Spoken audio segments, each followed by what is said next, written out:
Bienvenidos a un nuevo vídeo, madridistas, gente de fútbol y buena gente en general. En este vídeo vamos a ver un par de cositas, ¿vale? Sí, porque Francia, por mediación de medios de comunicación, como puede ser Radio Montecarlo, que es algo así como el AS, el Marca, ¿no? Allí en Francia, incluso me atrevería a decir que Radio Montecarlo a nivel internacional es más importante que, por supuesto, Marca, ¿no? Que es Torino News.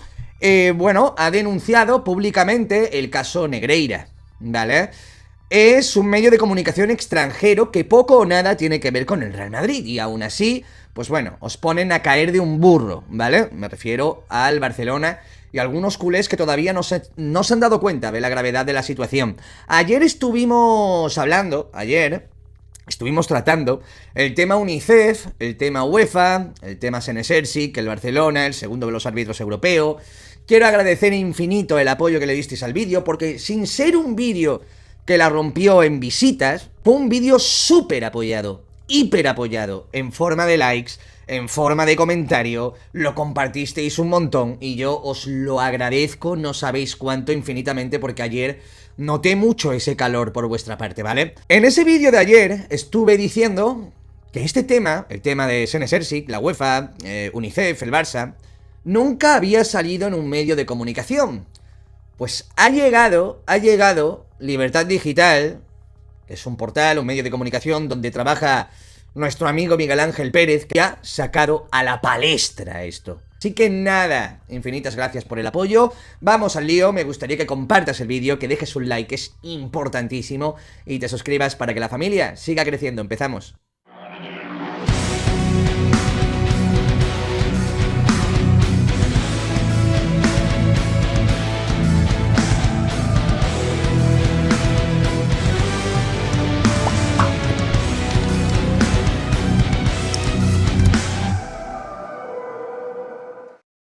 Vamos a ir primero con lo que dijo Miguel Ángel Pérez ayer en un medio de comunicación, en una charla.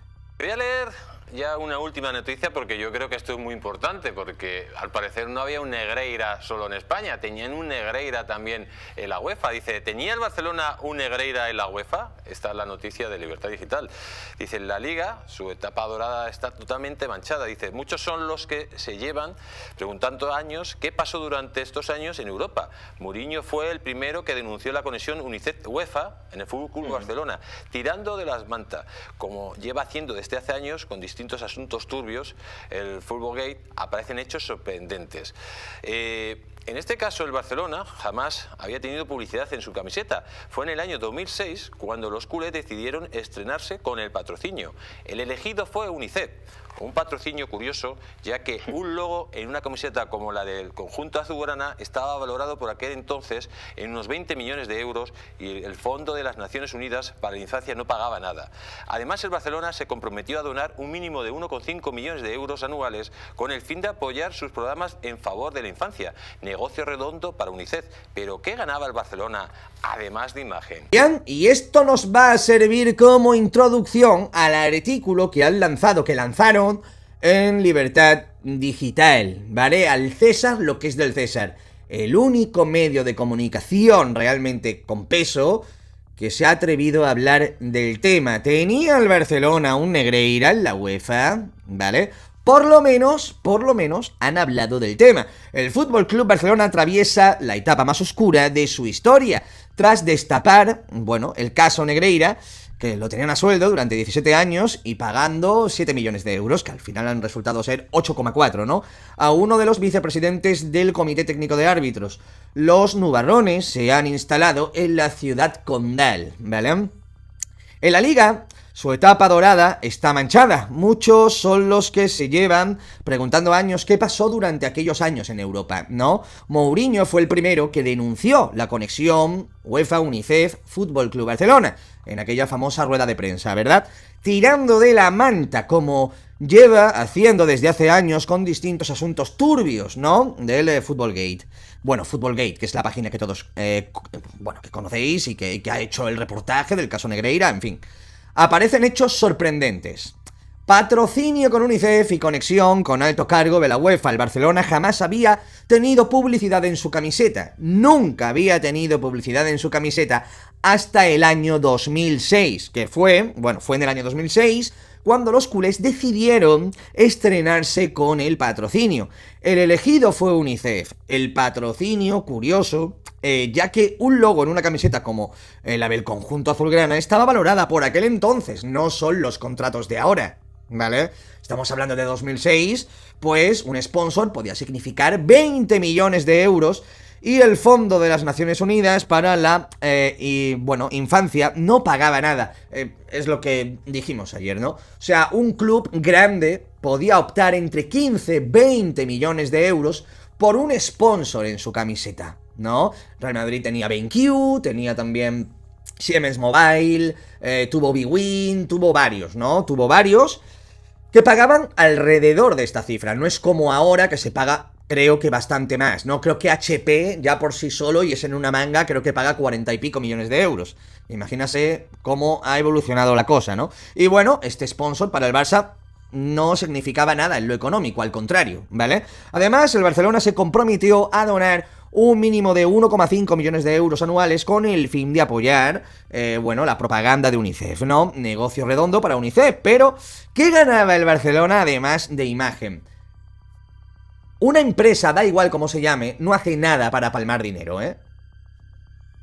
No hace nada para palmar dinero. De hecho, hay empresas que donan, ¿vale? Que donan a diferentes organizaciones para después ahorrarse un dinerito, o, en fin, ya sabéis cómo va la movida esta, ¿vale? Habrá gente, ¿eh? Habrá gente y habrá organizaciones que lo hagan por el simple hecho de querer ayudar. Pero también es un hecho que muchísimas, lo hacen para desgravarse después o lo que sea, ¿vale? Aquí llega una conexión clave que podría explicar muchísimas cosas. Hablamos de la figura del turco Seneserci, jefe de proyectos de UNICEF, cargo que compaginaba con el vicepresidente del comité ejecutivo de la UEFA. Esto también lo hablamos ayer, que tenía dos cargos en la UEFA, ¿no? El de vicepresidente del comité de árbitros y también ejecutivo de la UEFA, ¿no?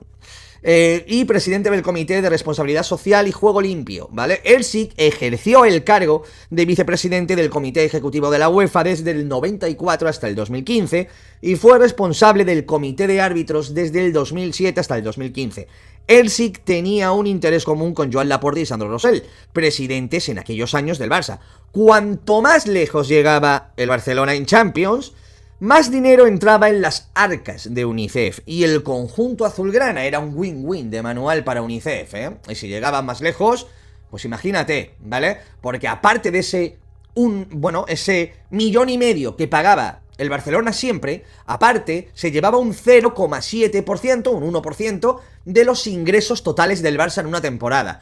Cuanto más ingresos, más era el dinero que se llevaba UNICEF. Es lo que explicamos ayer. No es lo mismo el 1% de 200 millones de euros que el 1% de 800 millones de euros. Creo que hasta aquí todo normal, ¿no? Fueron años donde las polémicas arbitrales en Champions con el Barça de por medio coparon portadas.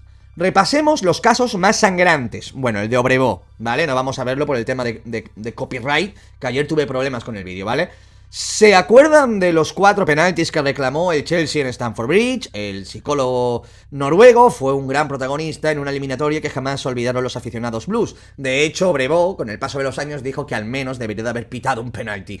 Un penalti transformado, solamente un gol del Chelsea en alguno de esos penaltis hubiera significado que el Barcelona no hubiera clasificado, ¿vale? Y que el Chelsea hubiese llegado a aquella final de 2009. Por lo cual, adiós sextete, por ejemplo. Adiós triplete, adiós sextete, adiós primera Champions de Guardiola con el Barça. Fíjese si eso tuvo relevancia, tuvo impacto en el mundo del fútbol. Imagínense, ¿no? Ahora lo cuenta Obrevó como, sí, bueno, tendría que haber pitado alguno. Uno por lo menos. Ay, Dios mío, ¿verdad? Ay, Dios mío. Ay, Frank de Blequer. Este lo nombró Mourinho en sala de prensa. El belga expulsó a Mota por agresión en la vuelta de las semifinales del Camp Nou tras una simulación de Busquets, el del famoso, también lo vimos ayer, y fue elegido para pitar la vuelta en la histórica eliminatoria de Champions entre el Madrid y el FC Barcelona en la 10-11. en la que anula un gol a Gonzalo Higuaín. Es decir, todavía me acuerdo yo, y supongo que vosotros también, hay una jugada en la que marca Gonzalo Higuaín que es anulado por una supuesta falta de Cristiano Ronaldo. Cristiano Ronaldo recibe una falta, no sé si era de Piqué, ¿vale? O de Piqué o de alguno de estos. Por esa falta que le cometen, ¿vale? Que le hacen a Cristiano Ronaldo, que es falta a Cristiano Ronaldo se cae al suelo, porque le hacen falta, ¿vale? Lo derriban. Cristiano cae al suelo y roza la bota de Mascherano. Y Mascherano, que es un zorro en ese sentido, o sea, no se le escapa nada, se tira al suelo, ¿vale? Y anulan el gol a Gonzalo Higuaín, cuando realmente era falta sobre Cristiano. No es que Cristiano le haga una falta a Mascherano. Cristiano recibe una falta, Cristiano cae al suelo, roza la bota, porque no cae encima de Mascherano. Mascherano se tira y anulan el gol de Gonzalo Higuaín, que podría haber significado la remontada, ¿vale? Ante el FC Barcelona, un partido que creo que al final quedó 1-1, ¿vale? El Real Madrid mereció más ese partido. Máximo Busaka, ¿no?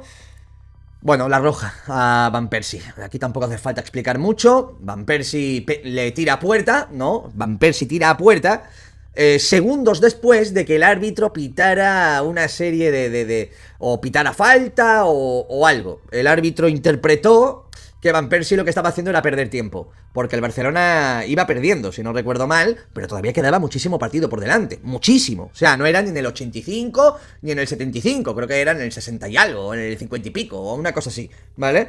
Y expulsar a Robin Van Persie y se tuvo que quedar durante media hora el Arsenal con uno menos. Al final terminó pasando el FC Barcelona. Y también me acuerdo de ese partido, que sería en la 2009-2010 o 2010...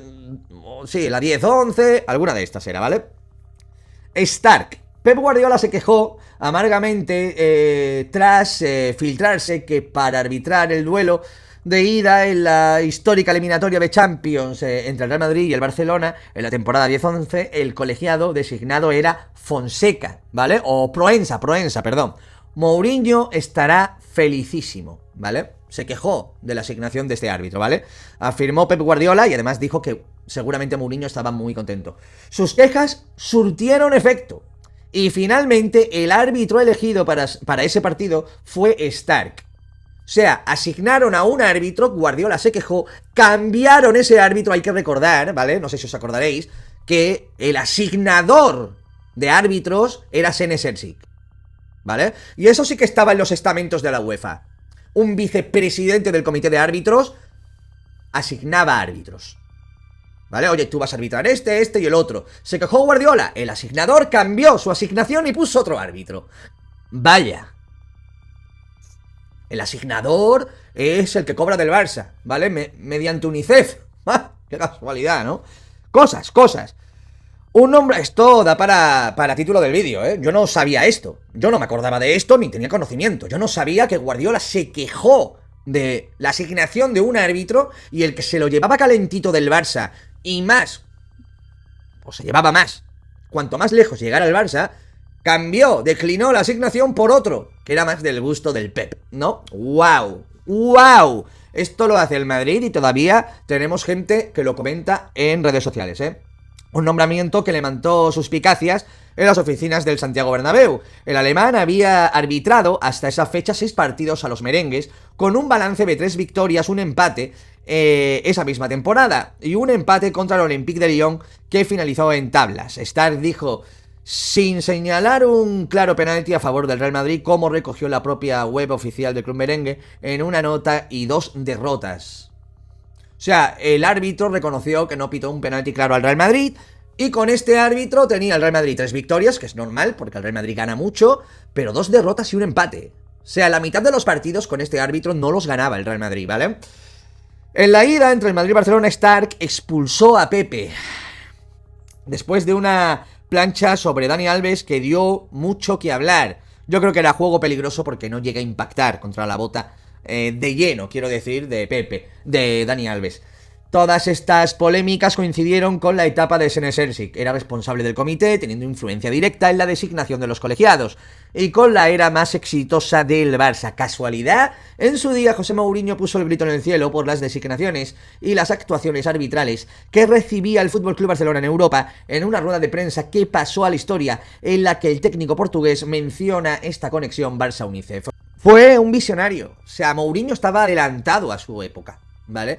Mourinho estaba adelantado a su época. Me encantaría volver a ver, siempre lo he dicho, nunca me he escondido, me hubiera encantado ver una segunda etapa de José Mourinho porque creo que él se mereció ganar una Champions con el Real Madrid. Porque él fue el que puso los cimientos que después supo aprovechar muy bien a Ancelotti y por supuesto Zinedine Zidane. Pero él tuvo mucho que ver ahí, ¿eh? Él tuvo mucho que ver ahí porque veníamos de 9 años que no pasábamos de octavos de final en Champions. Eso a día de hoy es... Vamos. Es que queman las oficinas del Bernabéu, ¿eh? Tenía el Barcelona a su propio Negreira en la UEFA, desde luego, ¿vale? Desde luego, la conexión con Senecersic era evidente, lo que destapa, cuanto menos, un claro conflicto de intereses. Es que como mínimo hay eso. Como mínimo hay eso. Hay un tío que designa árbitros, ¿vale? Que era jefe de UNICEF en una parcela de UNICEF que estaba relacionada con el Barcelona, que se lo llevaban calentito y se llevaban aún más cuanto más lejos llegara el Barcelona o cuanto más títulos, por supuesto, ganara el FC Barcelona. Si eso no es conflicto de intereses, que baje Dios y lo vea, ¿vale? Que baje Dios y lo vea. Y para finalizar, un curioso dato: desde que Senecersic dejó la UEFA en 2015, el FC Barcelona no ha llegado ni una sola vez a la final de la Copa de Europa. Casualidades de la vida, ¿no? El Barcelona gana su última Copa de Europa en 2015. Senecersic vuela después de esa edición de la Champions. Y el Barcelona lo máximo que ha llegado ha sido a semifinales, ¿vale? Con un reguero de ridículos, goleadas históricas y 2 eliminaciones en fase de grupos que le llevaron a jugar la Europa League en 2 ocasiones. Casualidades de la vida. Y mal equipo no tenían, ¿eh? Mal equipo, te digo yo que mal equipo no tenían. Esto es para mí muy importante porque por fin un medio de comunicación se atreve. Por fin un medio de comunicación se atreve a hablar de esto. Y por fin, después de mucho tiempo, ¿vale? Un medio de comunicación se atreve a hablar del caso Negreira en pleno directo, sin pelos en la lengua, como fue el caso de Radio Monte-Carlo en Francia. Escuchen, porque esta gente alucina. Bon, l'affaire Negreira, rappelle-nous, pour ceux qui n'ont pas tous suivi, parce que c'est un feuilleton, c'est une vraie série qui pourrait faire l'objet je sais pas, d'un livre, de série télé et tout. Rappelle-nous ce qu'il en est et les derniers développements, parce que en effet, c'est assez étonnant. Donc, l'affaire avait été révélée en 2023. Le Barça a payé plus de 7,3 millions d'euros à des entreprises liées à l'ancien vice-président du comité technique des arbitres qui s'appelle José María Enríquez Negreira, donc l'affaire Negreira. Et donc la question maintenant, l'enquête est en cours, la question pour la justice, c'est de comprendre à quoi étaient liés ces paiements. Le FC Barcelone dit qu'ils ont dépensé cet argent pour obtenir des rapports techniques sur l'arbitrage. Donc comme tu pourrais faire du scouting sur des joueurs là pour comprendre tel arbitre arbitre de telle façon, etc. Alors attends, à ce stade, Edgar, pour bien comprendre, à ce stade, eux, leur argumentaire, c'est de dire on demandait à Negreira, qui est le vice-président de la commission des arbitres, des rapports sur les arbitres, en gros des rapports. Eux, ils disent qu'il y a eu des rapports, voilà, exactement. Sur, en gros, des fiches sur les arbitres pour préparer un match. Alors quand vous jouerez contre, et que c'est ce mec-là qui sera sur le terrain, il arbitre de cette façon, de cette façon, de cette façon. D'accord. Déjà ça, moi je trouve que c'est hallucinant. Plus de 7 millions d'euros pour avoir des rapports sur les arbitres, c'est dingo. Alors Ernesto Valverde par exemple, parce que là du coup l'enquête est en cours, il y a eu par exemple, ça vous a pas échappé, Luis Enrique a parlé parce qu'il avait été coach pendant cette période-là, parce que les paiements ont eu lieu de 2001 à 2018. Ouais. Les paiements, il y a eu des paiements, maintenant la question c'est juste de savoir à quoi ils ont servi, et Ernesto Valverde qui aujourd'hui est à Bilbao, lui dit qu'il ne s'est pas servi de ces rapports-là, mais par exemple qu'à l'Athletic Club, des rapports existent aussi, donc c'est quelque chose qui existe dans certains clubs, ce genre de rapport. Est-ce que tu les demandes au vice-président des arbitres, les rapports ? Ah, mais ça, c'est le travail qui est en train de faire aussi. C'est bizarre cette histoire de demander des rapports, c'est quoi ce truc-là ? C'est le travail qu'est en train de faire la justice, Daniel. Beaucoup de clubs espagnols, évidemment, au moment où l'affaire est sortie en 2023, ont fait des communiqués pour dire qu'ils étaient inquiets de la situation. Et la nouveauté de ces derniers mois, c'est la communication du Real Madrid sur ce sujet. Parce que depuis quelques mois, ils ont décidé d'hausser le ton. Avant ça, ils étaient assez lointains de cette histoire. Ils avaient une posture... Eux aussi, ils avaient dit qu'ils étaient inquiets de la situation, mais ils n'avaient pas une posture très active, on va dire, en tout cas dans leur communication. Et Florentino Pérez, au repas de Noël de la presse l'autre jour, a dédié une grande partie de son discours sur ce cas Negreira. Peut-être qu'on peut l'écouter. D'ailleurs, on a les mots de Florentino Pérez qui parle du cas Negreira. Allez, bah allons-y. Comment est-ce possible que les présidents des arbitres nous demandent d'oublier, de tourner la page? Comment pourrions-nous oublier le plus grand scandale de l'histoire du football dans le monde? On n'oubliera jamais. Comment est-ce possible que la Fédération et la Liga se comportent de cette manière? Pourquoi sont-ils si passifs? Je suis confiant qu'un jour nous le serons. Le plus grand scandale du football dans le monde. En tout cas, c'est un des plus grands. Je sais pas si c'est dans le monde, mais franchement, pour moi, c'est un plus grand scandale du foot espagnol. Je sais pas s'il y en a d'autres. À ma connaissance, je n'ai pas souvenir. Moi, cette histoire, je trouve elle est folle. En tout cas, ça prend une importance dingue. Maintenant, pour comprendre aussi le changement de communication du Real Madrid, il faut comprendre aussi que institutionnellement, les deux clubs se sont éloignés ces derniers mois, ces dernières années, parce que avant ça, ils avaient, et Laporta le dit aussi, avant ça, ils avaient des projets en commun. Par exemple, la Super League, évidemment. Maintenant, le FC Barcelone s'est rapproché de l'UEFA pour essayer de réintégrer le CA, notamment. Le FC Barcelone s'est rapproché aussi de Javier Tebas pour tout ce qui était, vous vous souvenez, le match qui devait se passer à Miami, finalement qui était annulé. D'ailleurs, ça aurait dû être le week-end prochain. Et donc, ce sont deux ennemis, on va dire, institutionnels du Real Madrid. Javier Tebas, avec lequel ils sont en conflit ouvert, et l'UEFA, avec tout ce qui s'est passé avec la Super League. Et donc, ce qui explique ce qu'on nous explique aussi quand on parle avec nos confrères espagnols à Madrid qui suivent le Real Madrid, mais aussi quand on entend le président du FC Barcelone, eux estiment que le Real Madrid a changé de posture parce que en fait ces projets-là qu'ils avaient un petit peu en commun avec le FC Barcelone, ils ne les ont plus et donc on est reparti sur une guerre institutionnelle et pas seulement une guerre de terrain. Et Joan Laporta a dit que le Real Madrid a une barcelonite aiguë et qu'en fait ils se servent de cette situation pour essayer de cacher, je le cite, de cacher leurs problèmes à eux. Hay una declaración que hacen, ¿vale? Os he querido dejar el extracto completo, también con subtítulos. Me ha sido complicado subtitularlo porque no lo he encontrado subtitulado, ¿vale? Pero hay una declaración que a mí me hace... o me llama muchísimo la atención, que para mí esto es una denuncia pública, ¿vale? Daniel Riolo, uno de los periodistas que estaban ahí, ¿vale? El Barça se defiende afirmando que pagó a Negreira, que entonces era el vicepresidente del CTA, por informes. Es alucinante. Solo eso, sin ir más lejos, más de 7 millones por informes arbitrales es una locura. O sea, ya no se anda por las ramas de que se pagó por esto, se pagó por lo otro, sino que el simple hecho de pagar esa cuantía por unos informes que no existen, ¿vale? Porque Negreira padre nunca hizo informes, y los informes del hijo son a partir de 2014, ¿vale?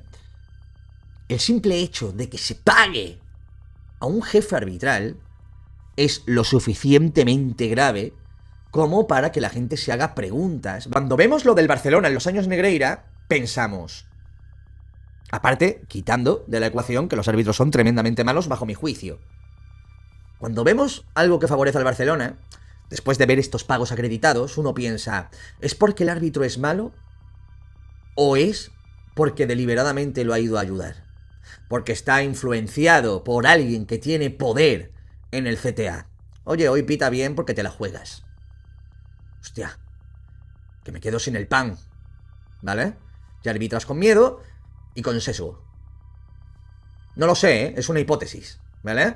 Una hipótesis y una duda que tengo después de que efectivamente un club haya estado pagando durante al menos 17 años, ¿vale? Llamadme loco. Ahí tenéis la caja de comentarios para opinar al respecto. Yo estaré ahí para leeros y nos vemos en el próximo vídeo. Chao, chao, chao.